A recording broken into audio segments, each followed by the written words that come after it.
حضرت عائشہ نے ایک مرتبہ دریافت کیا کہ اللہ کے نبی اگر میں شب قدر کو پاؤں تو اس میں کیا دعا کروں؟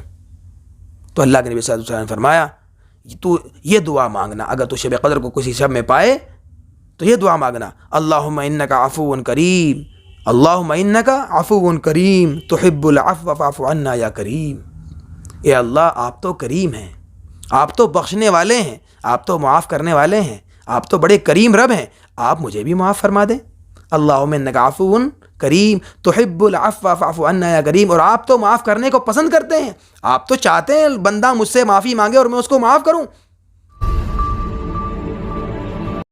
السلام علیکم ورحمۃ اللہ، میں مامون رشید اج پھر اپنے پروگرام جو ساڈا چل رہا ہے رمضان سپیشل ਉਹਦੇ ਵੈਲਕਮ ਕਹਿਣਾ ਤੁਹਾਨੂੰ ਔਰ ਖੁਸ਼ ਆਮਦੀਦ ਕਹਿਣਾ। ਅੱਜ ਸਾਡੇ ਨਾਲ ਮੁਫਤੀ ਸਫੀਉੱਲਾ ਸਾਹਿਬ ਇੱਕ ਵਾਰ ਫੇਰ ਨੇ ਔਰ ਇਹ ਜਿਵੇਂ ਕਿ ਤੁਹਾਨੂੰ ਪਤਾ ਸਾਡਾ ਪ੍ਰੋਗਰਾਮ ਪਹਿਲੇ ਰਮਜ਼ਾਨ ਤੋਂ ਸ਼ੁਰੂ ਹੋਇਆ ਤੇ ਅੱਜ ਤੱਕ ਇਹ ਕੰਟੀਨਿਊ ਹੈ। ਅੱਲਾ ਦਾ ਸ਼ੁਕਰ ਹੈ ਕਿ ਹਰੇਕ ਦਿਨ ਇੱਕ ਨਵਾਂ ਟੌਪਿਕ ਔਰ ਇੱਕ ਨਵੇਂ ਆਲਿਮ ਦੇ ਨਾਲ ਅਸੀਂ ਹਾਜ਼ਰ ਹੁੰਦੇ ਹਾਂ ਇਸੇ ਵਕਤ। ਅੱਜ ਫੇਰ ਸਫੀਉੱਲਾ ਸਾਹਿਬ ਤੋਂ ਅਸੀਂ ਜਾਣਕਾਰੀ ਲਵਾਂਗੇ। ਜਿਸ ਤਰ੍ਹਾਂ ਕਿ ਸਾਨੂੰ ਪਤਾ ਤੀਸਰਾ ਅਸ਼ਰਾ ਜੋ ਅਸੀਂ ਕੱਲ੍ਹ ਕਵਰ ਕੀਤਾ ਔਰ ਤੀਸਰੇ ਅਸ਼ਰੇ ਦੇ ਵਿੱਚ ਲੈਲਤੁਲ ਕਦਰ ਦੀ ਜੋ ਤਲਾਸ਼ ਹੈ ਔਰ ਇਹਦੀ ਇੱਕ ਖਾਸ ਦੁਆ ਹੈ ਉਹਦੇ ਬਾਰੇ ਡਿਸਕਸ ਕਰਾਂਗੇ। ਔਰ ਅੱਜ ਮਿਲਵਾਉਂਦੇ ਹਾਂ ਦੁਬਾਰਾ ਫਿਰ ਤੁਹਾਨੂੰ ਮੁਫਤੀ ਸਫੀਉੱਲਾ ਸਾਹਿਬ ਦੇ ਨਾਲ।